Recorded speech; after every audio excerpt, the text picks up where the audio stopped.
দ্বিতীয় অধ্যায় অদৃশ্য যুদ্ধ। সেই ঘটনার পর পুরো গ্রাম থমথমে।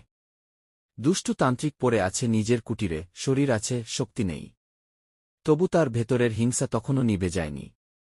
সে ভাবল, জাদু ব্যর্থ হয়েছে ঠিকই, কিন্তু আমি হার মানিনি। শেষ চেষ্টা। রাত গভীর হলে সে আবার বসে পড়ে। এইবার আগুন নেই, শব্দ নেই, নীরব এক তন্ত্র। সে নিজের রক্ত দিয়ে মন্ত্র লিখে, হালকা ইঙ্গিত, কোনো ভয়াবহ বর্ণনা নয়।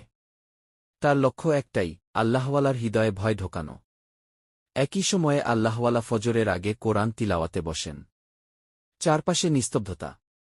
হঠাৎ তার ঘরের বাতাস কেঁপে ওঠে, বাতি নিভে যায়। কিন্তু তিনি থামেন না।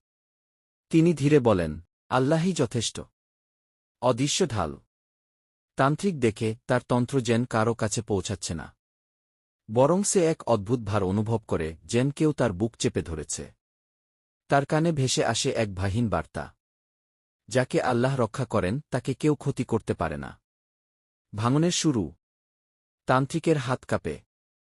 মন্ত্র ভুল হতে থাকে। এই প্রথম তার মনে ভয় ঢোকে, আসল শক্তি কি তার নয়। অন্যদিকে আল্লাহওয়ালার ঘরে হালকা আলো ছড়িয়ে পড়ে। তিনি দোয়া করেন শুধু নিজের জন্য নয়, সেই দুষ্ট মানুষটার জন্যও। হে আল্লাহ, তুমি চাইলে তার হৃদয় বদলে দাও। শেষ লাইন। এই অধ্যায় এখানেই থামে।